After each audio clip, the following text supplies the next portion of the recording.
All right, call to order. Please stand for the Pledge of Allegiance.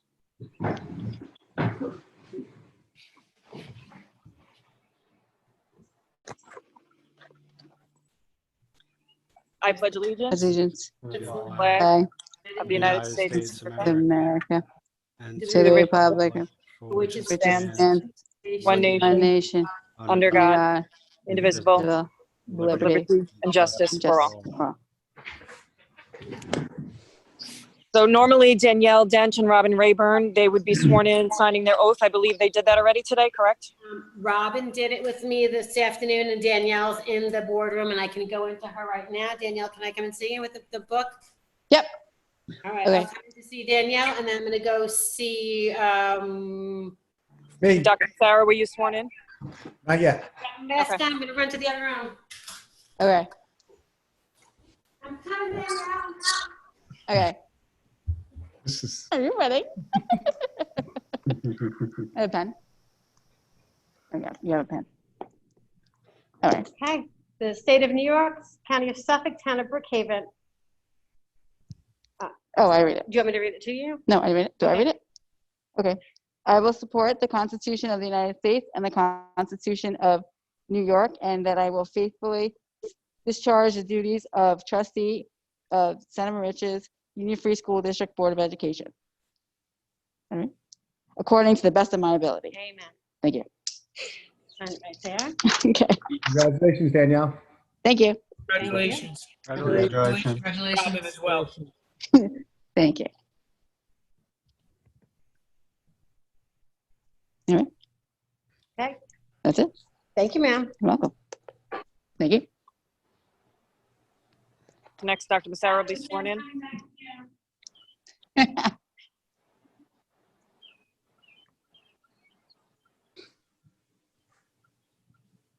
Bill, he's muted.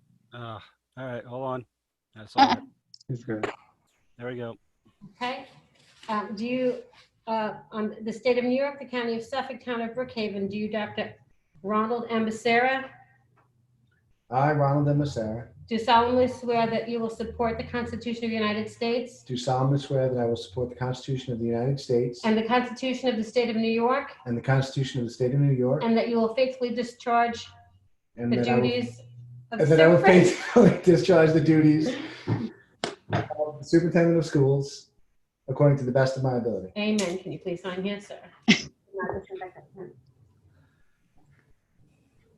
Thank you. Thank you.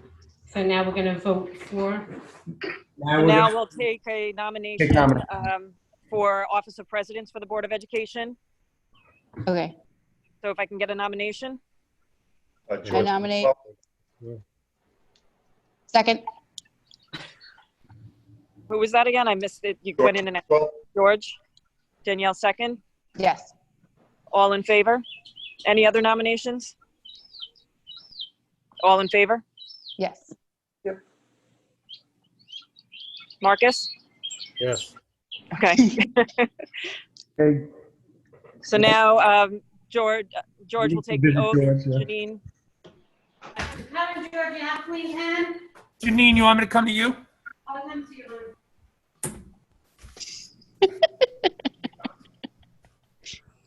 So high.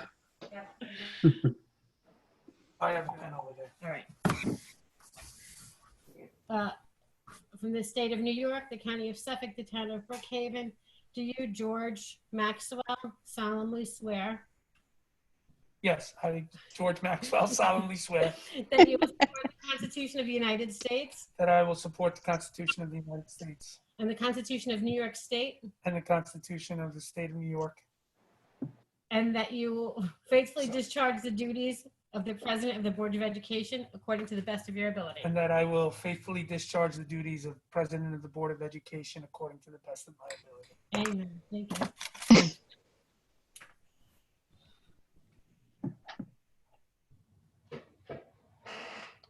Thank you. Thank you. Congratulations. Congratulations. Congratulations.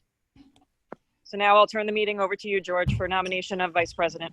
Oh, okay. Is there any specific, I'm just scrolling through.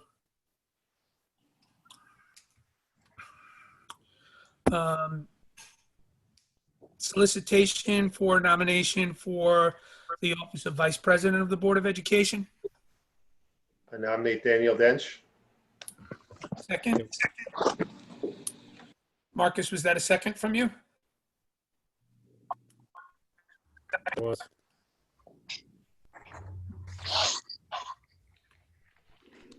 I guess that sounds like, any other solicitations or nominations rather? Any other nominations? Okay, so Coming All in back. favor? all in favor? Yes. Yes. Carries unanimously. Congratulations. Congratulations. Thank you. Congratulations. Thank you. Poor Janine. Okay, we'll do it right this time. Okay. Okay. According to the state of New York, the county of Suffolk, the town of Brookhaven, do you, Danielle Dent, solemnly swear that you will support the Constitution of the United States I, Danielle Dench, do solemnly swear that I will support the Constitution of the United States and the Constitution of the state of New York, and that you will faithfully discharge the duties of Vice President of the Board of Education according to the best of your ability? Yes. Amen. Thank you. I just Sign right there. okay. Congratulations. Thank you. Congratulations. Congratulations. Thank you. Congratulations. Thank you.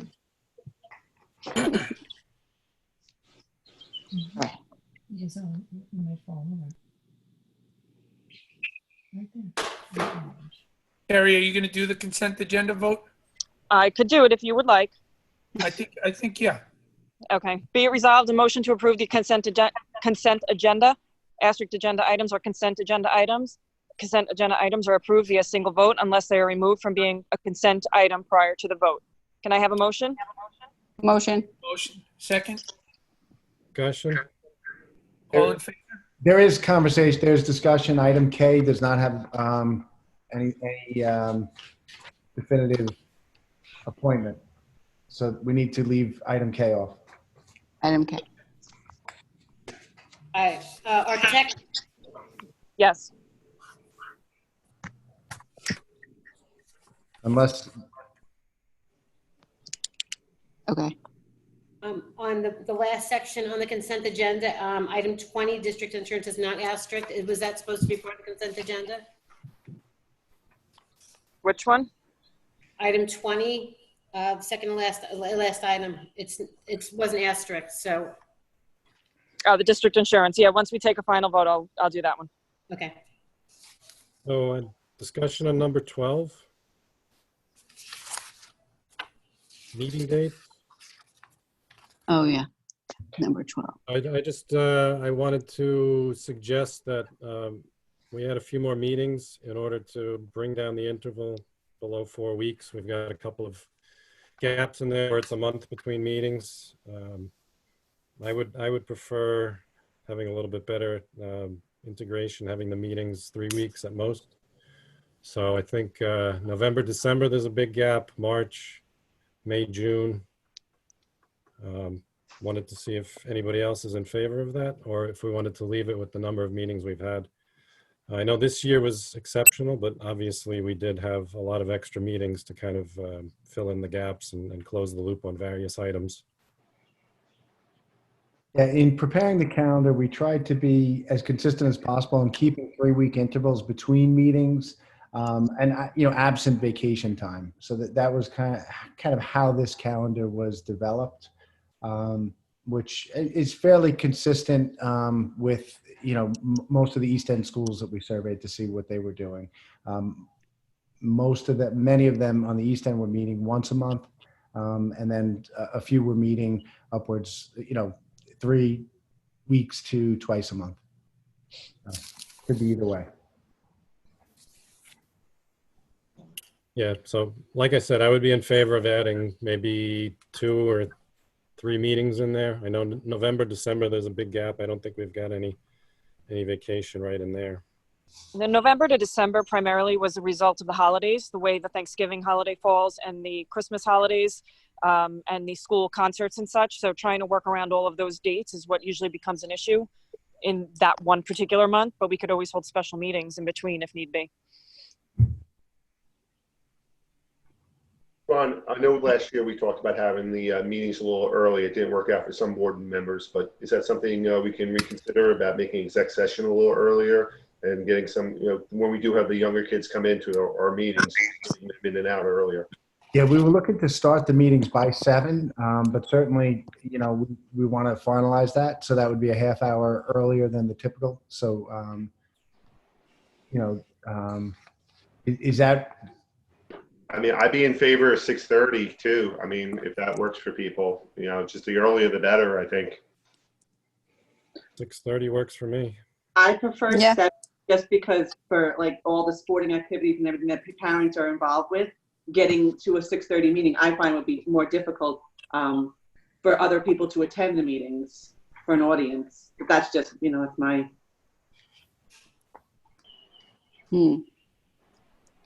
If your kids are playing on school teams or whatever, they're not going to be home in time for you then to get to a meeting. So if we want people to attend, 7 is, I get the 7. I love the fact too, if we could keep Zooming, even when we go back, if we can have more, obviously we have a bigger audience with the Zoom meetings.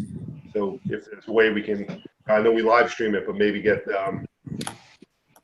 is there a way we can intermit that into our meetings as well, Ron? Yeah, I was talking with some colleagues actually earlier today about ways that we could be creative with that kind of thing, because you have to remember too that we're supposed to, after July 6th, our public meetings should be in person. However, we need to limit the number of people that attend our meetings. That changes based on what phase. So what we would have to do is do some sort of a hybrid like you're talking about, Tom. Some people are using like a Facebook Live to do it. We really need to figure out what would be the best medium to be able to pull that off. If we are not allowed, permitted to have large gatherings in our boardroom. And quite frankly, people might not be comfortable with large gatherings in our boardroom, even if we're allowed. So to be fair to the community, it would make a lot of sense to try to come up with some kind of a solution. Agreed. Yeah. Would that be something that we would do for what Marcus is concerned about, doing more meetings as well, maybe to supplement some extra meetings also, I would say, maybe? Would that be something that we'd be interested in, Marcus? We would supplement them through whatever means we have, so in other words, like we would have to post and we would have to follow the regular, if we adopted this calendar, then we would just have to add meetings and post accordingly. Yeah. Because I would be interested, I would be open to doing more meetings too, if that, need be. I think that would, I don't object to it. Yeah, I would certainly be open to meetings as well, but I think I'd like to leave it open to when those meetings are. Yeah. Adopt this calendar, and then as we see the need for additional meetings, if we need to call one, that's how I'd like to see it go myself. I think that this year was exceptional because we had several different situations that warranted. First off, the pandemic. Second off, there were several contract negotiations that were up. So those are the kinds of things that warrant additional meetings. Generally the day-to-day running of the district, typically not necessary to have more meetings. And we do not, I believe, have any contracts that are up next year. So, we could see how that plays out. But certainly, as things arise, we can schedule meetings whenever necessary as emergency meetings. Is that all right, Marcus? Yeah, that's fine. I just wanted to get everybody's feel. Yeah, this way we can just retain the flexibility of when we need them, and we're not scheduling a meeting just to have a meeting. Mm-hmm. With maybe nothing actually on the agenda. So. Sure, that's fine. Okay. And any other discussion on the consent agenda vote? I think just, that item K, if we're going to strike that and have to revisit that perhaps after. Yeah, I think so, right? Architect. We didn't get resolution on that. Okay. So we might have to add a meeting, Marcus. But we could just come back to that one. All right, so motion for the consent agenda? Motion. Second, Second. all in favor? Yes. Yeah. Motion carries unanimously. Be it resolved that upon the recommendation of the superintendent of schools, the Board of Education approves the policy agreement for Utica National for the 2020-2021 school year. Motion? Motion. Second. Discussion? Discussion. Okay. Discussion. Yeah, so I think Carrie, maybe you might be the one to answer, or Ron. When we looked at the policies, our consultant had talked about an additional IT security policy, and I was curious if that would affect the Utica contract in any way if we did do that. Do you know anything about that? Right now, we just took the policy as it was presented, but we can certainly have the conversation with Utica in the next couple of weeks to take a look at that in a little bit more depth. And then we could modify the policy as we go throughout the year, which we usually do modify it under different circumstances. We add or remove items as we dispose things. So I can have a follow-up conversation with them on that and find out what that does to the premium and share it back to the board. Okay, that's fine. I just wanted to make sure we didn't get locked into anything. Yep, no problem. Thank you, Marcus. All in favor? I'm going to Yes. abstain from this because I don't know what consultant, so I'm just going to abstain from this one. Okay. Yes. 401. Okay, be it resolved that upon the recommendation of the superintendent of schools, the Board of Education adjourns the reorganization meeting and commences the agenda for the regular July 1 Board of Education meeting. Motion? Motion. Second? Second. All in favor? Yes. Janine, I'm going to turn it over to you now as district clerk. Amen. So we're now beginning the regular Board of Education meeting for July 1st agenda. And we've already said the Pledge of Allegiance, so we'll start off with Dr. Massera, Superintendent Reports. Okay. And Bill, can you make me a host quickly? Sure.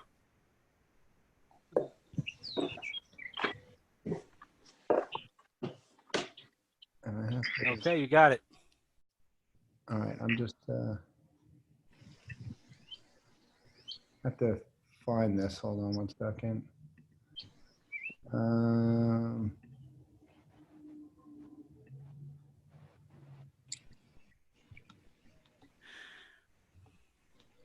Can't seem to find it, Bill. Oh, wait, there it is.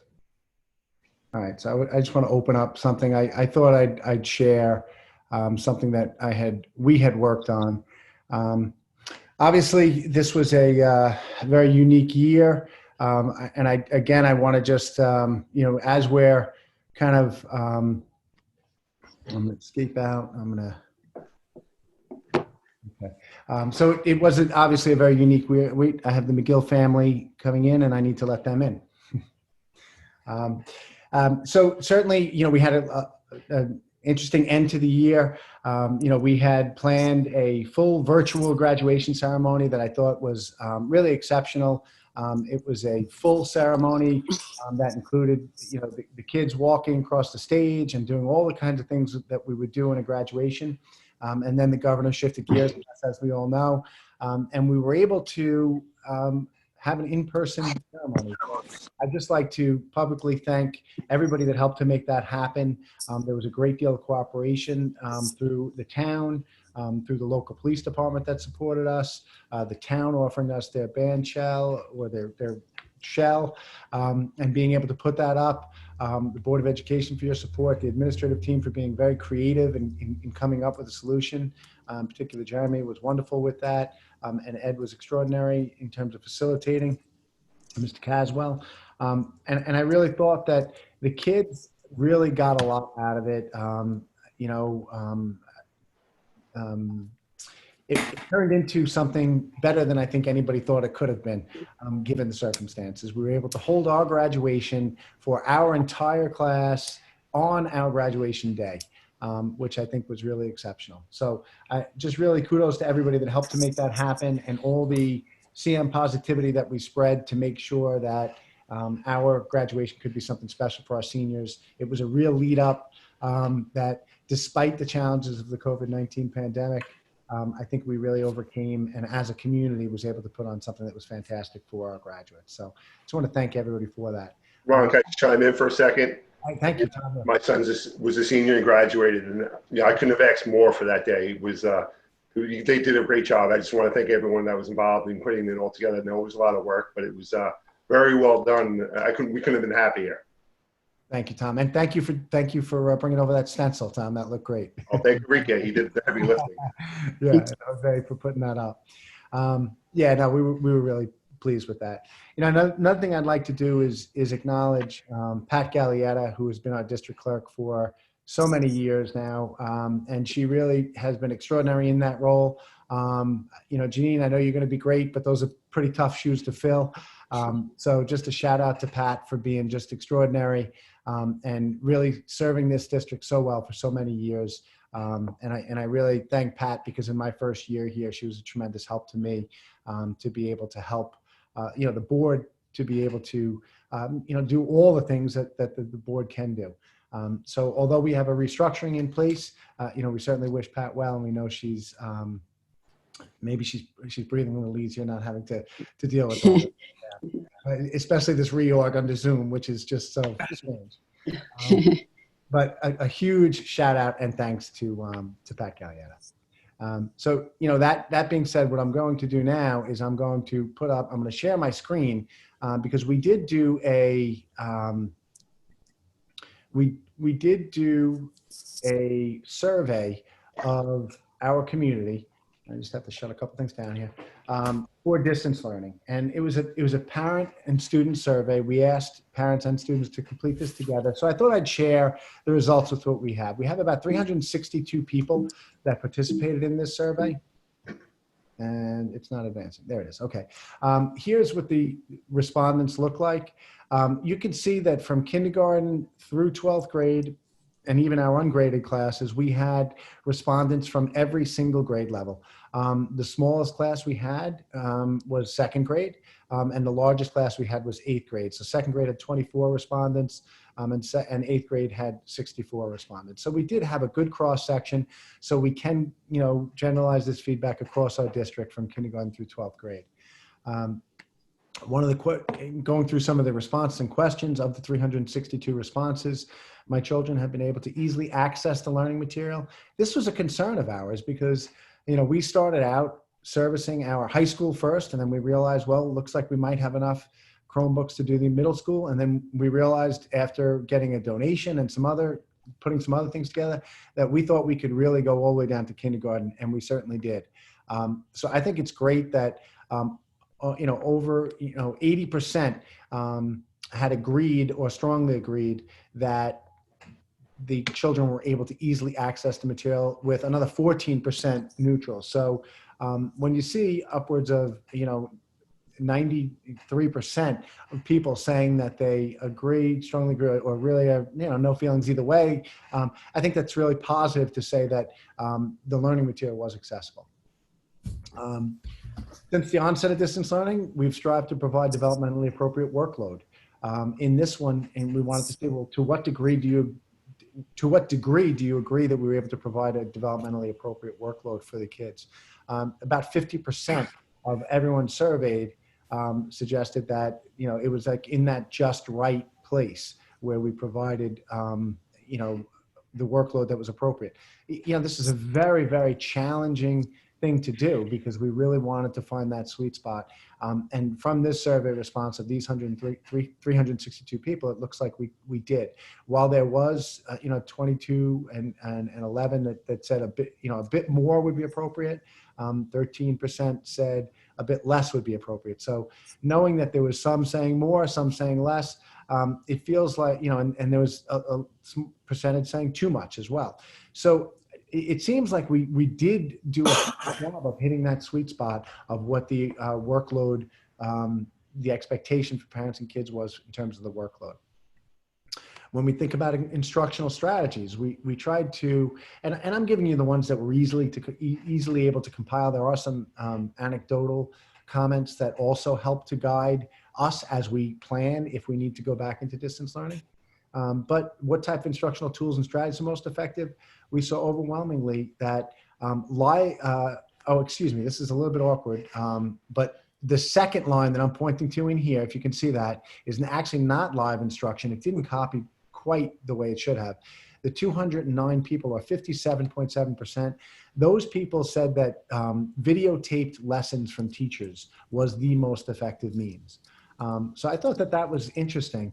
And I know, having a daughter in college and having three children that went through distance learning, the ability to stop and replay a teacher's lesson was something that was helpful for them to be able to stay engaged and on task and really understanding the material when it was being presented. So it seems that the videotape lessons were the most engaging and powerful for parents. However, live instruction had 128 whole group, and live instruction small group at 134 were also ones that came up with pretty significant numbers of people who appreciated that. So, just we want to learn, we want to get better, and we're trying to find out from our consumers, our students and our parents, which ways they thought were most effective. Certainly a goal of ours was to provide flexibility. We talked about using, those videotape lessons that were, that asynchronous idea, because we were concerned about equity. We were concerned about access. We were concerned about people's ability to log in on at specific times and meet specific deadlines when they're trying to balance a lot of things in a world during a pandemic. So what extent do you believe that we achieved this goal? When you see 44% say that they agree and 32% say strongly agree, I feel like that's a real good number. That's, over 70%, 76% are suggesting that we did a good job with that. So I feel I want to commend our staff for their efforts to make that, work that flexibility into the work we're doing. Then when we look at the school family connection, and in my commencement address, I talked about how in October I had done a presentation on social media and how detrimental that was to kids and their mental health well-being. So we knew that we wanted to, knowing that we had to only use screens to connect to kids, we knew that we wanted to try to strengthen that school family connection. So we really wanted to see what people thought about our ability to do that.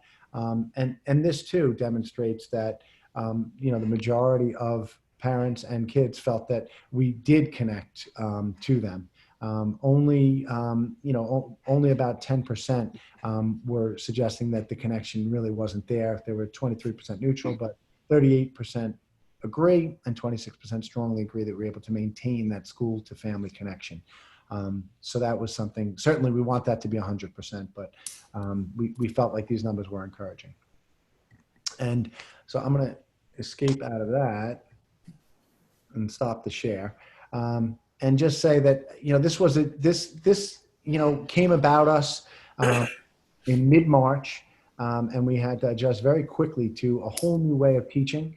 And I think that I want to commend our teachers, I want to commend our administrators, and I want to commend our entire community for coming together and doing everything they could to make sure that number one, parents were helping their kids to be engaged. They were supportive of our teachers. Our teachers were saying, we're going to roll up our sleeves. We're going to do whatever it takes to make sure we meet the needs of kids.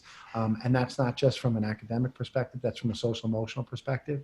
And I think it's just what we needed.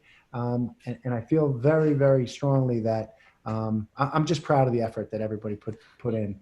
And that was my message on the last day of school to our teachers, was that it was really an extraordinary effort. And I think that everyone really did a wonderful job. So with that, I just wanted to really say that, we're going to begin in earnest planning for 2020, 2021. We don't know what that looks like. We do have an engaged team that is working, lots of people putting their heads together to think about a reopening plan. What we will be putting out in the coming weeks is another survey, and that survey, we did put a survey out to our teachers, asking them and our entire staff for that matter, asking them what their concerns were about reopening in all the different categories that we're exploring. We will also put a community survey out there to get some feedback from parents about reopening and about their thoughts about reopening, because we really want to be fully inclusive. This committee for reopening is open. And we're getting some information from people saying, oh, I'd like to be a part of this or that. And I want to thank Raina for kind of leading the charge on this and working to make sure that people are feeling included. We have a bunch of different subcommittees, so it's hard to, we're doing it based on a lot of people's availability, but when we have bigger meetings, I will spend more time to put out a full report and somewhat of a presentation of what our findings are.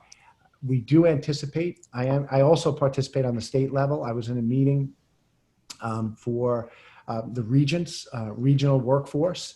So I was appointed by the New York State Board of Regents to work on this, and I sat in on a meeting on the social emotional work group. And in that, I was also a part of the larger group that all the subcommittees reported out on, and it was very interesting hearing a lot of the ideas out there.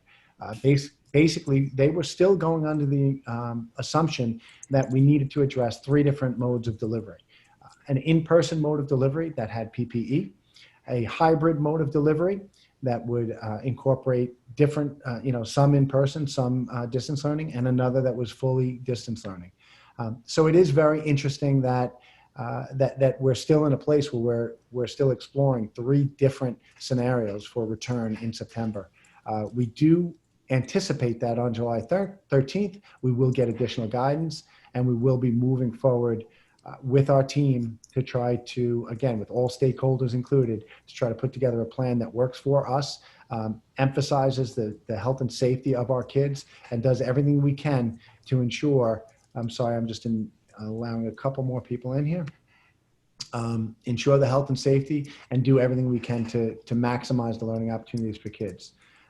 This, like I said, this is a challenging year. We know that we're going to have to be very creative moving forward to come up with solutions. We have been on webinars all the time. We were on a webinar about transportation and what the implications of transportation are. We were on a webinar for health and safety and health monitoring checks for kids. We were on, another one for cleaning from Belfour. So we're consistently, every week, we're on a different webinar emphasizing one of these different points for reopening. It's a lot of information. We're hearing from a lot of different people, but just want to, assure the community that we're doing everything we can, and we're going to put a plan together that really works for Center Moriches. Raina, do you have anything more on that?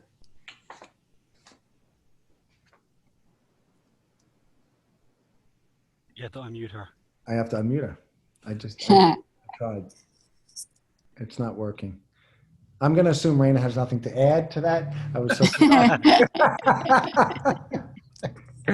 I tried to unmute it. I did the best I could there. So with that, I'm gonna toss back to you, Bill. Okay. You might be able to do a better job on muting people than I am here. But otherwise, we're just gearing up and ready to start working toward our new school year and work with this new Board of Education. Thank you, Ron. Raina, did you have anything? Because Bill could probably unmute you now. I'm good now. No, it's pretty much covered. Our subcommittees are actively having their info meetings, and we're just anxiously awaiting guidance from the state. So once that comes, more information will be out there. Okay, great. Thank you. Back to me? No, it's me, I think. Yeah. I think, so before we get to the questions, I do want to thank Pat Calietta as well. One of the things when you get into something new is the relationships that you develop, and it was great to have her next to me guiding me through this process last year, even though she always refused to lead the Pledge of Allegiance. I thought I might get her one time, but she never did. But wonderful, and I'm certainly appreciative of the time that I got to know her and spend with her. So thank you, Pat, for everything you've done, if you're out there listening. Thank you, Pat. And that brings us to questions and comments regarding tonight's agenda. If anybody has a question or a letter that they want to read about this agenda only, please do so. Let Bill know, and he'll get you in. If you could keep your comments brief and no longer than 3 minutes, that would be great. So, Bill, let us know if you have anyone. Okay. Nobody yet. I feel like we should play the Jeopardy music here, Bill. No, no raised hands. Okay. All right. Motion to adopt the minutes of the special meeting of June 3rd, 2020, and the regular meeting of June 17th, 2020. Motion. Motion. Motion second. Second. All in favor? Yes. Aye. Yes. Yes. Motion carries unanimously. Now it's your turn, Janine. Okay, consent agenda vote. Be it resolved, a motion to approve the consent agenda, asterisk, agenda items or consent agenda items. Consent agenda items are approved via a single vote unless they are removed from being a consent item prior to vote. Motion Motion. second. Second, All in favor? yes. Yes. Yes. I'm going to abstain just because I'm still kind of being brought up to date on everything. Thank you, Robin. So motion carries 4 yes, 1 abstention.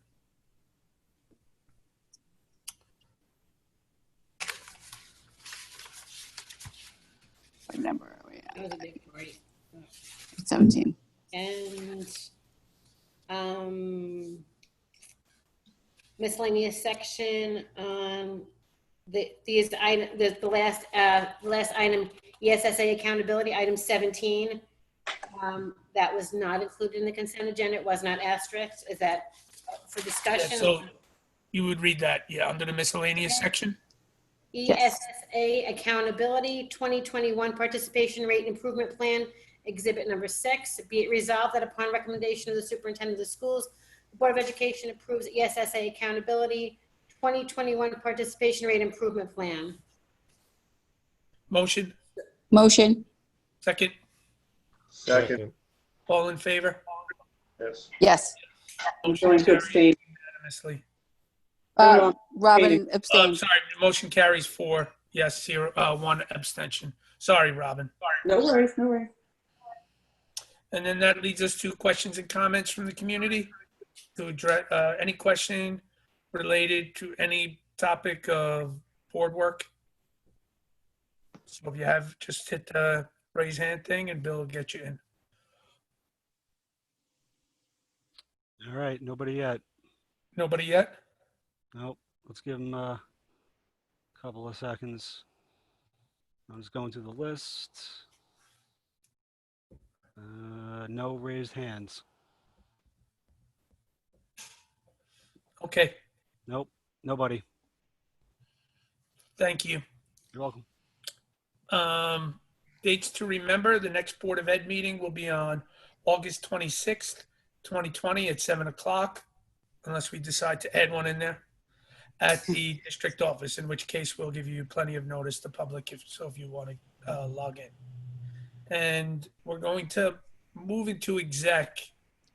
The quick question I have, would it be okay if we did exec at 8 o'clock, which would give me and Danielle the opportunity to get home and do it from there? That's fine with me. Is that something we could do, so we could just move to adjourn and then we'll record the motion to move into exec at 8 o'clock? Is everybody all right with that? Fine with me. I may just need another 5 minutes, George, but that's So, fine. okay, so 8:05? 8:05. But I'm saying as a concept, Concept. it's okay? It's a good concept. All right, Ron, you want to do 8:10 just to be safe, Sure. in case you hit Yeah, traffic? All right, so we're going to adjourn, and then at 8:10, we'll move into exec, and we'll record that brief motion to move into exec so the public has that, and we'll finish what we need to finish. So motion to adjourn, Motion. motion second. Second. All in favor? Yes. Aye. Yes. Motion Thank you. carries unanimously. So we'll see everybody at 8:10. Drive safe, those of you that are driving. Thank Thank you. you very much for attending. Thank you. Thank you. Good night. Night. Good night.